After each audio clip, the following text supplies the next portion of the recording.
जिस दिन आप व्रत करो, जैसे एकादशी का व्रत कर रहे हो, तो दशमी के दिन शाम का समय जब आवे, रात्रि जब होने लगे, शाम का समय आवे और रात्रि का आप जब भोजन ग्रहण करो, तो उस भोजन में कोई ऐसा पदार्थ ग्रहण मत करिए जिस पदार्थ के कारण आपकी एकादशी बिगड़ जाए।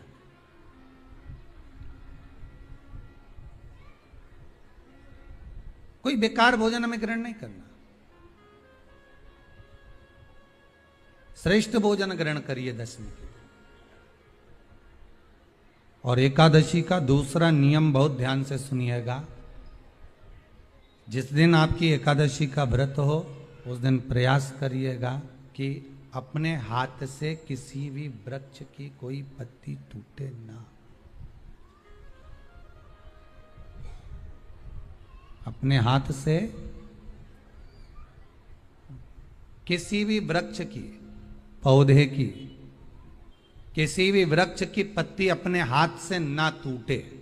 बहुत ध्यान दीजिएगा महाराज। एकादशी का ये दूसरा नियम है कि अपने हाथ से किसी पौधे की, किसी वृक्ष की, किसी डाली की कोई पत्ती टूटे ना, कोई पत्ती ना टूटे, इसका प्रयास करिए।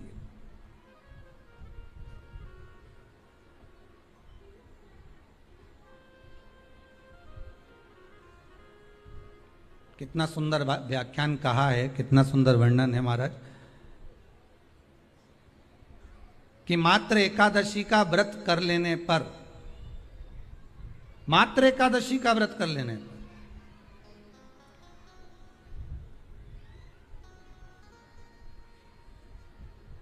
जो पूर्व में किया गया हमारा पाप कर्म है, हमने किसी जीव की हत्या करी है, हमने किसी को कष्ट प्रदान करा है, हमने किसी को अपशब्द कहा है, हमने किसी को ताने दिए, हमने किसी को आड़ा टेढ़ा कहा है, हमने किसी को गालियां दे दी है, मात्र एकादशी का व्रत ही कर लेने पर ये सारे जो दोष हैं वो समाप्त हो जाते हैं।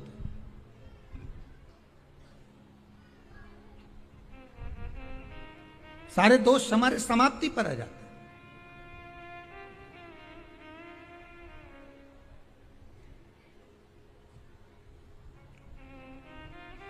अब एक विचार करिएगा थोड़ा सा अपने मन में, अपने चित्त में, अपनी वृत्ति में एक बात उतारिएगा। एक अपने मन में एक बात को उतार कर रखिएगा कि आप अपने पाप को, अपने पाप कर्म को जिस दिन छिन्न करने वाले हो, समाप्त करने वाले हो, अपने पाप को आप जिस दिन समाप्ति पर लेकर जा रहे हो, तो उसके एक दिन पहले आपको प्रसन्नता होना चाहिए कि नहीं होना चाहिए कि कल मेरा पाप कटने वाला है, कल मेरा पाप समाप्त होने वाला है, जो मैंने पाप कर्म करा है वो समाप्त होगा, जो मैंने पाप कर्म करा है वो कल समाप्त हो जाएगा। तो एक दिन पहले आपके चेहरे पर प्रसन्नता हो कि ना हो?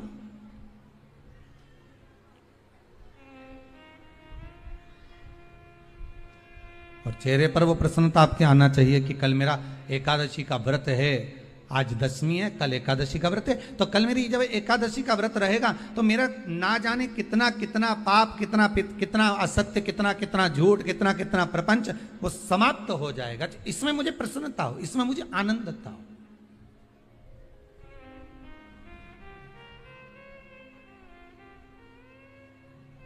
तो क्या कहा गया कि प्रयास करिएगा कि एकादशी के दिन कोई वृक्ष की, कोई डाली की, कोई कोपल की कोई पत्ती ना तोड़ी जाए।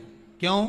तो कहा अगर उस पत्ती को हम तोड़ देते हैं, वृक्ष की पत्ती को या क्यारे में लगी हुई कोई डाली की पत्ती को हम तोड़ देते हैं, तो एकादशी का पुण्य फल प्राप्त नहीं होता, एकादशी का कोई फल हमारे खाते में नहीं जाता, पुण्य फल प्राप्त। अब फिर भले तुम, चाहे तुमने मोरधन खाया हो, चाहे तुमने फिर चिप्स खाई हो, चाहे तुमने फिर व्रत का कितना ही सामान खा गए हो और तुमने सोचा कि आज मेरी एकादशी है, तो फिर उसका कोई फल प्राप्त नहीं है, उसका कोई सुख प्राप्त नहीं है आपको, फिर उसका कोई आनंद प्राप्त नहीं है आपको, फिर उसमें कोई आनंद की अनुभूति आपको नहीं मिल रही।